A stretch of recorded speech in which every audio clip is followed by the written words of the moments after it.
Good morning, students. So now again in this chapter heat, we were talking about clinical and laboratory thermometer. Okay, so I told you about where the laboratory thermometer is used and what are the precautions and what are the steps while using the laboratory thermometer. Now this question arises: why can't we use laboratory thermometer to measure body temperature?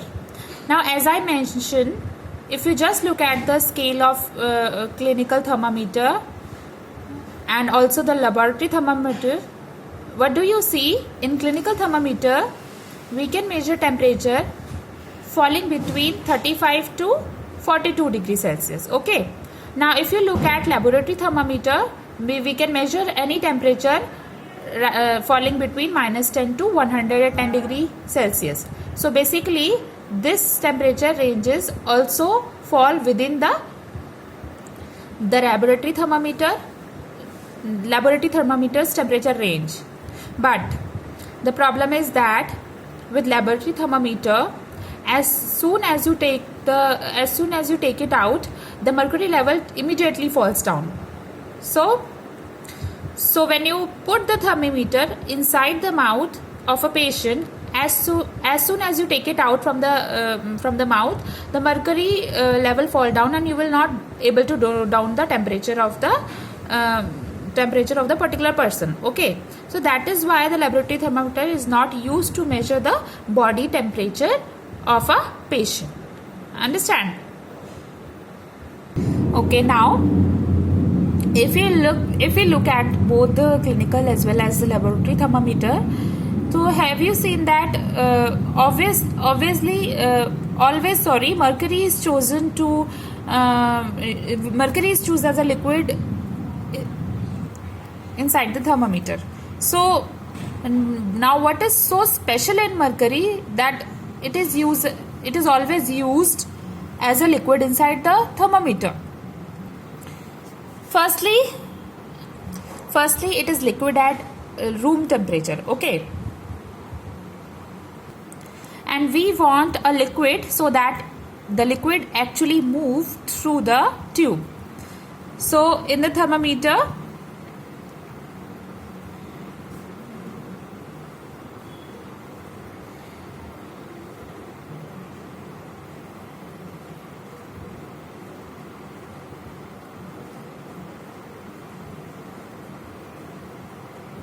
so here is the liquid which is flow in this place. Okay, so you see, this is the thermometer and the mercury flow in this place. So if it is in solid state, that mobility is not there.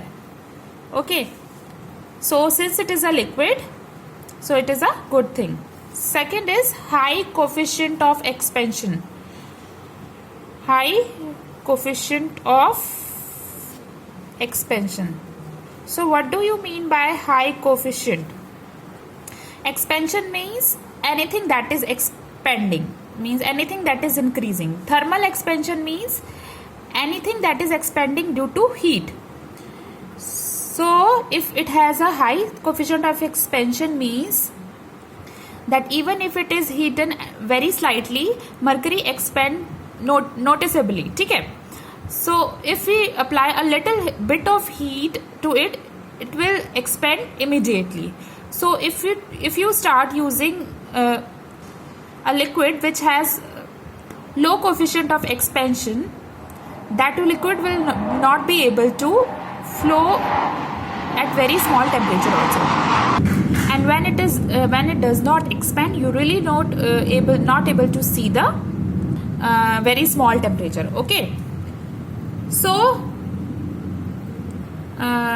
this is the one of the most important reason why mercury is used in thermometers. Okay, beside this, it has the property that it does not stick to the walls of thermometer, does not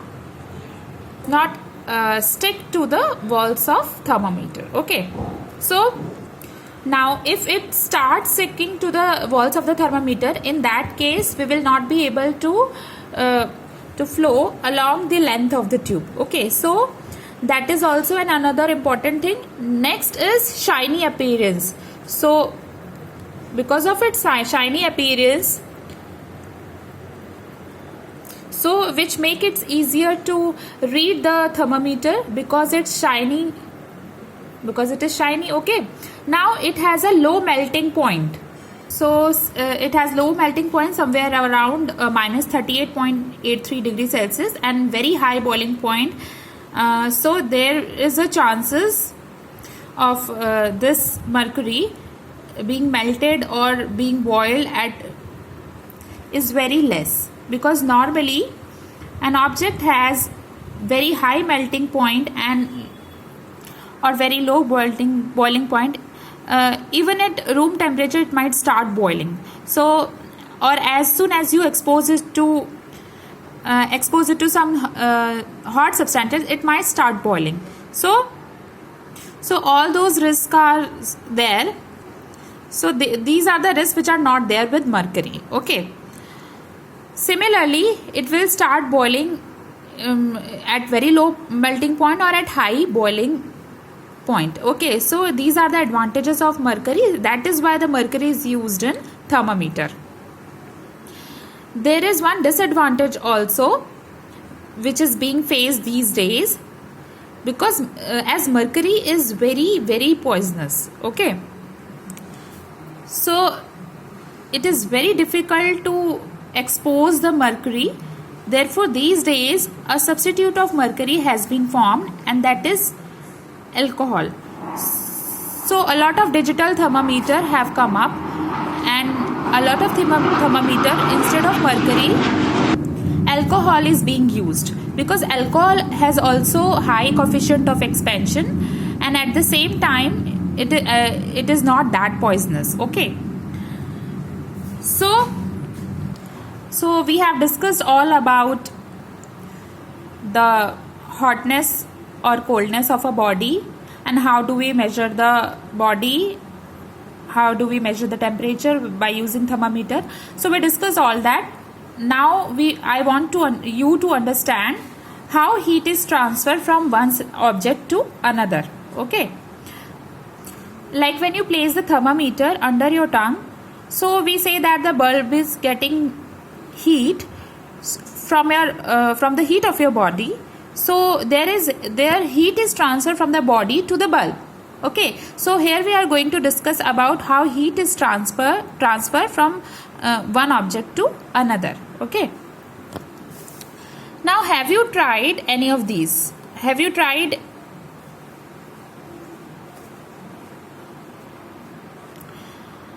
ever seen something being cooked in your house, in the kitchen? So even if you have not cooked this, your mom's cooking, have you seen your mom's cooking in the kitchen? What she do? See, she normally take a vessel and a pan or something, and she put it on the stove. So the vessel contain the vegetable or whatever she want to cook. Okay, so how the food gets prepared? The food get prepared by the heat.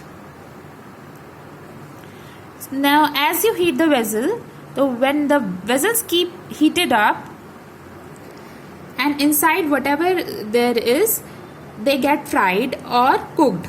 Okay, or boiled. So how does this heat transfer takes place? From the stove to the vessel. How the vessel getting heated up? Because heat is transferred from the fire to the vessel. So the source of heat is, from the source of the heat is transferred to the vegetable. So what's happening? Heat transfer is happening. Okay. Similarly, if you light a candle, if you try to place your hand over the candle with a distance, okay, you feel warm. So why do you feel warm? Because the heat is getting transferred from the candle to your hand. So heat transfer is taking place. So and when you wash clothes, when you wash clothes, how do you dry them? Because clothes contain a lot of water when you wash them. So you kept the clothes in the sun, and the sun has a lot of heat. So the sun gives a lot of heat, the temperature is increasing, and the heat is being transferred from the sun to the clothes. And over some time, these clothes get dried up. Okay. So in all these scenario, you being seeing that the heat is just transferred from the source to some other object. Now in this section, we are going to discuss how heat is transferred from one object or one substance to another. How heat can be transferred. So how do we define heat transfer?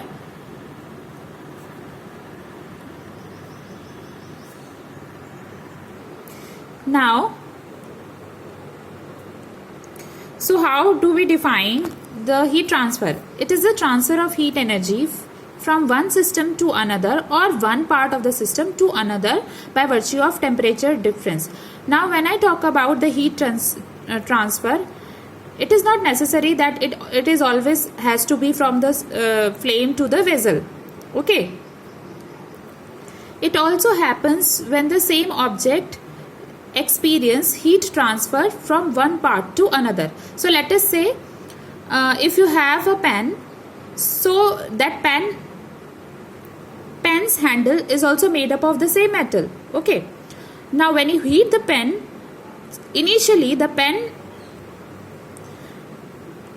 becomes very hot, and gradually the pen's handle also become hot. So the gradually heat get transferred from one part of the same pen to the another. Okay. So how this heat transfer is occur? The heat will be transferred due to the temperature difference. Okay. Heat will be transferred from one part to another only when those two parts are at different temperature. If both of them are at the same temperature, then there will be no heat transfer at all. Okay.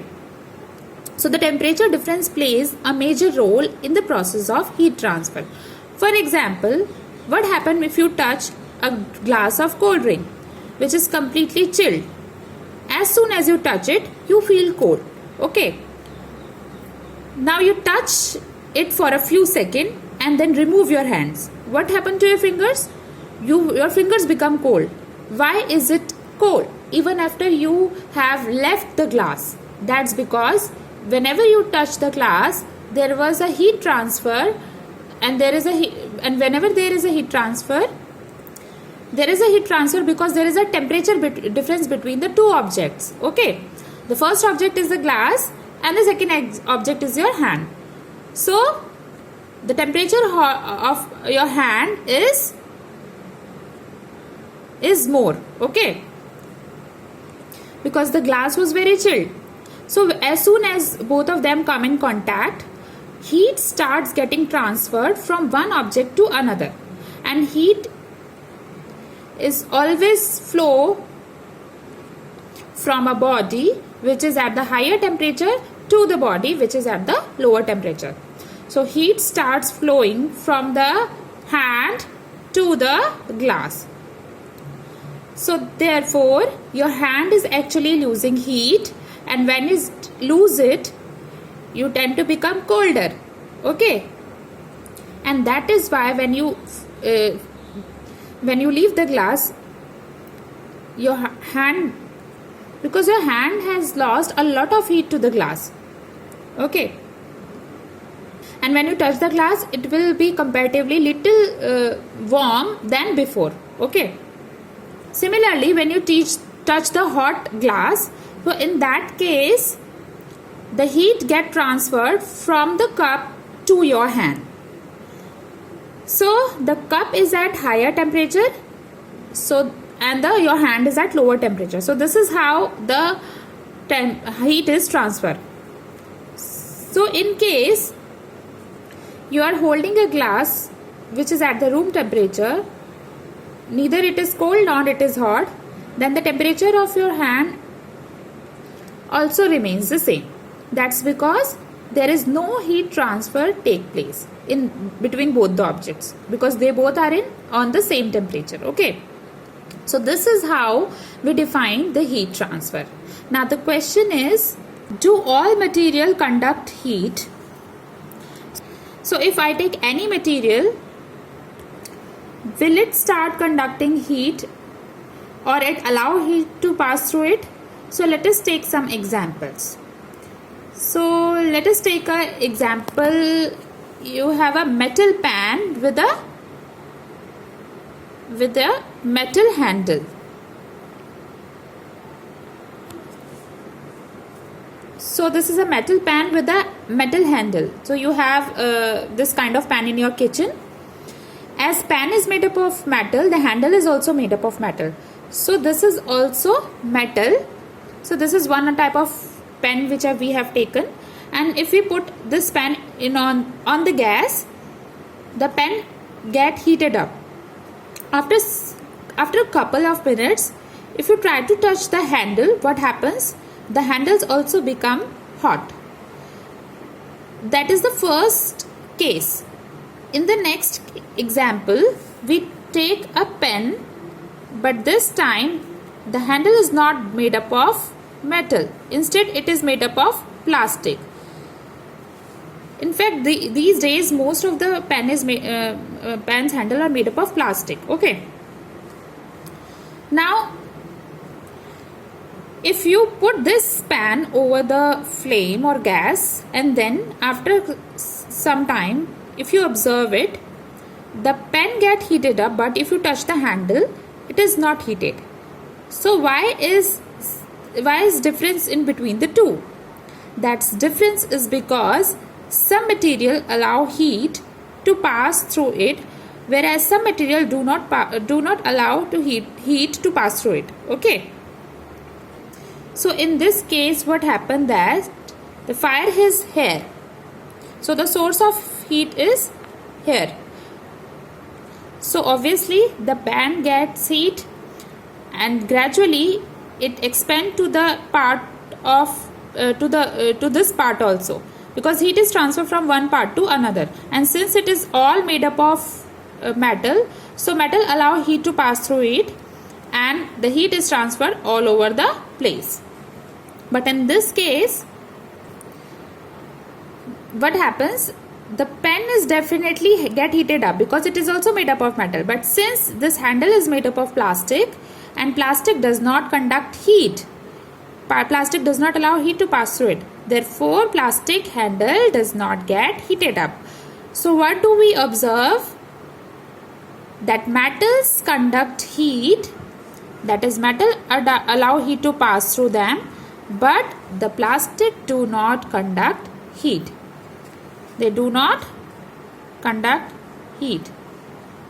So from this we get to know that it is not necessary that all the material allow heat to pass through them. So we can classify material in two types, that is conductors and insulators. Conductors, so the name it defines itself, something which conducts heat, and insulator are like poor conductor, they do not allow heat to pass through it. So conductors are material which conduct heat. For example, they are also called good conductors of heat because they are very good at it. Best examples are metal, when we talk about vessel, cup, pan or anything that conduct heat, metals, and insulator that do not allow heat to pass through it easily. Okay. So the concept of conductors and insulator are very similar. So what we have learned in the case of electricity also the same. Okay. There are some material which allow electricity to pass through them. They are called good conductor of electricity. And those material which do not allow electricity to pass through them, they are called poor conductor of electricity. Okay.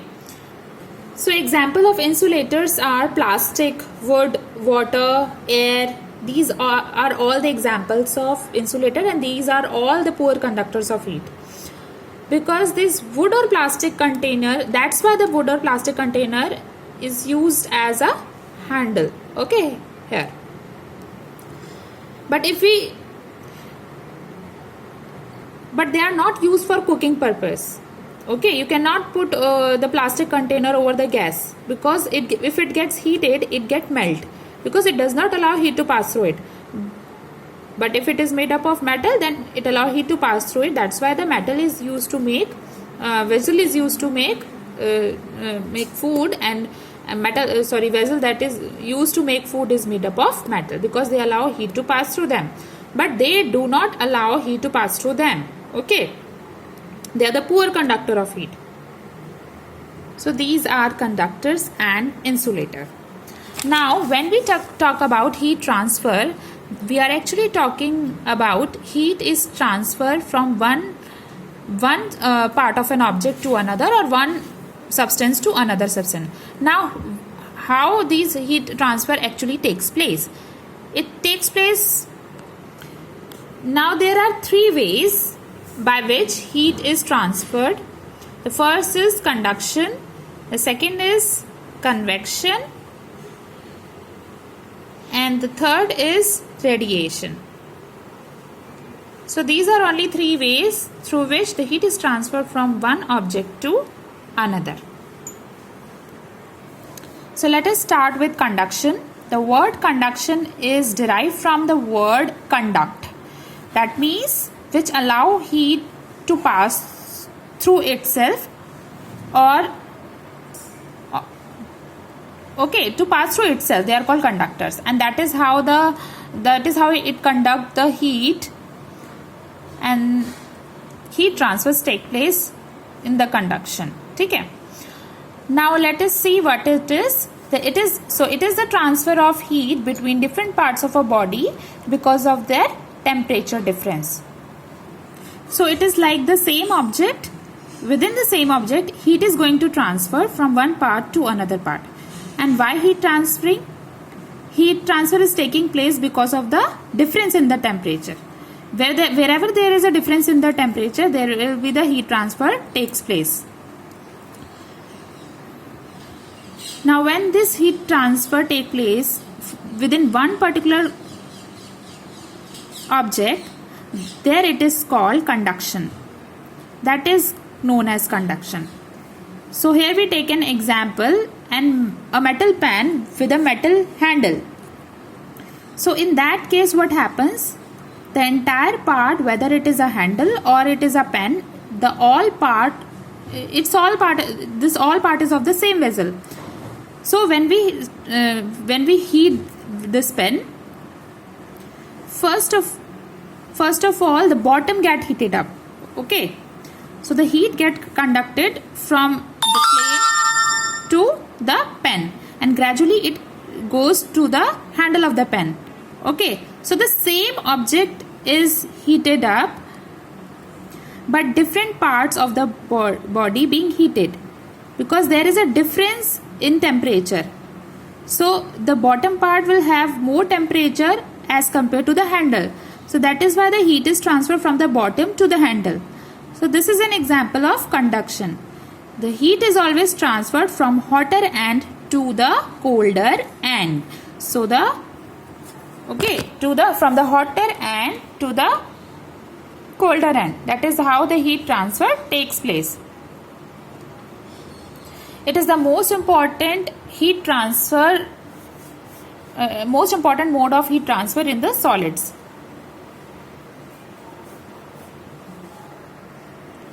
So in solid, they get heat only by conduction. Now again, as we discussed in the previous line, that it is not necessary that all solids conduct heat, because there are many solids which do not conduct heat. For example, plastic. Instead of the metal handle, if the handle of the pen is made up of plastic, so there is the concept of conduction will not take place, because the reason is the plastic do not allow heat to pass through it. They do not conduct heat. So this concept of conduction works for solid, and that to those solids which are good conductors of heat. Now if you look at the thermal conductivity, that is how much heat is conducted by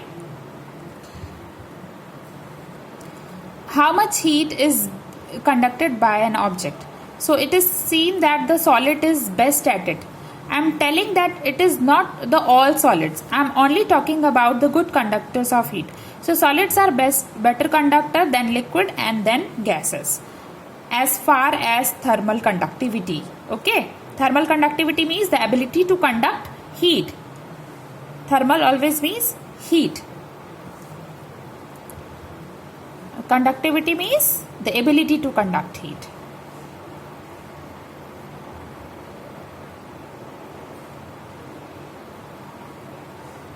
So let us take the simple example to understand the concept of conduction. So let us suppose that we have two different objects. Say this is A and this is object B. And these two objects are connected to each other through this rod. So this is a rod. Now they both are conductors. So let us suppose the object A is at the temperature TA and object B is at the temperature TB. And we say that temperature of A is greater than temperature of B. That means object A is hotter than the B. Now what should happen as for the concept of conduction? As per conduction, whenever there is a temperature difference, heat transfer will take place, and conduction take place in the solid only. Okay. Also it has temperature difference, so that's why the heat transfer should take place from object A to object B. So this is how heat transfer should take place. But will this heat transfer will take place for an infinite period of time? Not really. Because when the heat transfer started taking place, what happens? Gradually the temperature of A start reducing. Okay, because it is losing heat, and the temperature of object B starts increasing because it is gaining heat. Because heat is getting transferred from A to B. It is like if you were spending money. So what are you doing? If you are buying something from a shop and spending money, so you are losing money, and the shopkeeper is gaining money. So the same thing. This is you, and this is the shopkeeper. So here it is losing heat, and therefore its temperature is decreasing, and it is gaining heat, so its temperature is increasing. So after some time, what will happen? The temperature of A and the temperature of B will become equal. So after some time, when both of the temperature become equal, we say that a steady state is reached. Steady is like stable. Now, do you think there is a temperature difference between both of them? So, as soon as the steady state reached, where both are placed at the same temperature, then there is no conduction takes place. So, the heat, because the heat transfer only takes place when there is a temperature difference between the objects. So, this is how the concept of conduction works. Now we will discuss some question related to this in next video. Just note down the notes and do the worksheet in your notebook and submit it.